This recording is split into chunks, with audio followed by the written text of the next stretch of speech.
Welcome back. In this video we're going to conclude our bench testing of the manual gearbox as part of our transmission swap, together with Glenn Nelson's manual control module, the clever box of tricks that hopefully will make the whole thing work.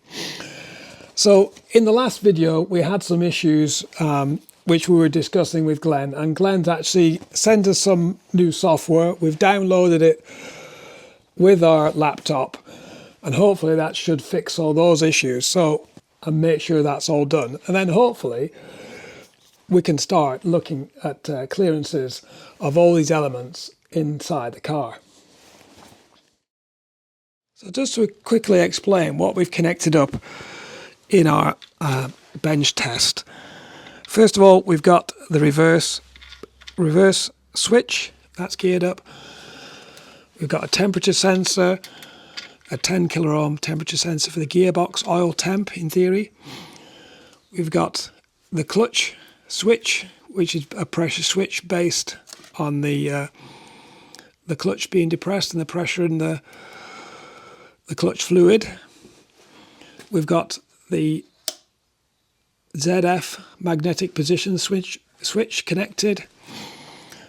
And then finally, we've got the loom connected to positive and negative, and also in our case the park brake connected, which basically takes the vehicle out of park, and then the sport switch which you need for programming the gear positions.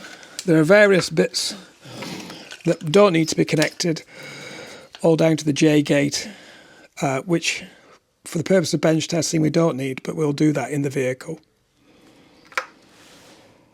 The only things we haven't connected up are the RV monitor, which has its own plug with a resistor to mimic the CAN bus. Obviously the not in park interlock solenoid and the security. We also haven't connected, it's over the other side of the gearbox, the rotary. Apart from that, everything else is connected during the bench test. The first improvement I wanted to show you was the wiggle, or the lack of wiggle we're now getting from this link rod to the main shaft that holds the magnetic position sensor. We were getting quite a bit of play in there, but I've actually bent this link rod round and over the top, and it seems to have cured that. A very simple fix. I might actually weld that together as well, but I think it does help to have a little bit of a compliance in there. So we've got rid of the wiggle issue. There are some minor improvements I'd like to do with this this magnetic position sensor mounting, but we can cover them once we confirm this all fits in the vehicle okay. So Glenn sent us some new software to resolve a couple of issues that we pointed out. The first of all was the temperature sensor. So let's put that in some hot water in our Modurol mug and then see what we're getting temperature wise. So on my monitor I'm getting 30 degrees.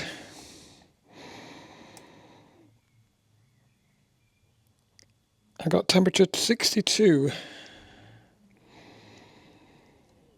Okay, I'm getting the right figure, but it's half the value once the button's not depressed. So I'm getting 70 degrees, 70 degree temp. But when the button's not depressed, I'm still getting half the value. I'm not sure if that's an issue or not, but the temperature sensor is definitely working.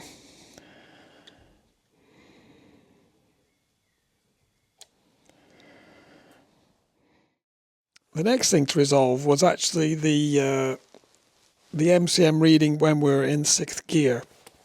So first of all, I need to attach the park brake signal to get 12 volts. Just leave that on there. The next thing to check is the monitor and MCM readout for each of the 6 gears. Now, we had an issue that we weren't getting 6th gear, and the reason for that is there's for this level of CAN bus, it's only 3 digits. The signals are only 3 digits. When Jaguar went to the 6-speed gearbox, it went to 4 digits. So I can actually have a signal for 6. I can show you here the 3 digits and each of the combinations. I think it's 9. They give you all your gear position readouts. Obviously, if you want to add a 6th gear, you need to go to 4 digits. So Jaguar did that, but unfortunately my CAN bus doesn't recognize the 4-digit code. It's obviously still running at the 3-digit. So the solution was actually to either tell it 6th gear was reverse, which didn't sound very logical, or actually just to tell it 6th gear was actually 5th gear as well. So let's have a look. Glenn's programmed it as per that, and we'll make sure that's working. So we'll look at the CAN monitor, and I'm going to select each of the gears. So in neutral, we'll go to 1st gear. Yeah, 1st gear. 2nd gear. 3rd gear, all good. 4th gear. 5th gear, which actually is 5th. And then we'll go for 6th gear, which even though it is 6th gear, I'll double check that on the MCM. Oh, the MCM's saying 5th as well, but obviously previously it did say 6th, but Glenn's now programmed 6th to give out 5th gear. Oh, and I forgot to show reverse, so let's show reverse. Yeah, reverse is all good.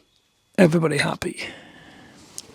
Okay, there you go. On to the next thing, which I think before we actually drop the automatic gearbox out of the Jag and test all the clearances, I'm going to test this ZF magnetic position sensor on the original Tremec gearbox. There's been a few inquiries for that. I know the Tremec used on the Aston Martin Vantage uses a different magnetic position sensor. If I can get this ZF one working on there, it might help a few people out. In theory, the principles, the voltages are all the same. So I just want to test that together with Glenn's MCM and see if it gives a similar XY position readout. Anyway, thank you very much for watching. This was video MT43 in our series of XK8 videos detailing how we converted our automatic Jaguar XK8 to manual. Anyway, see you later. Bye-bye for now.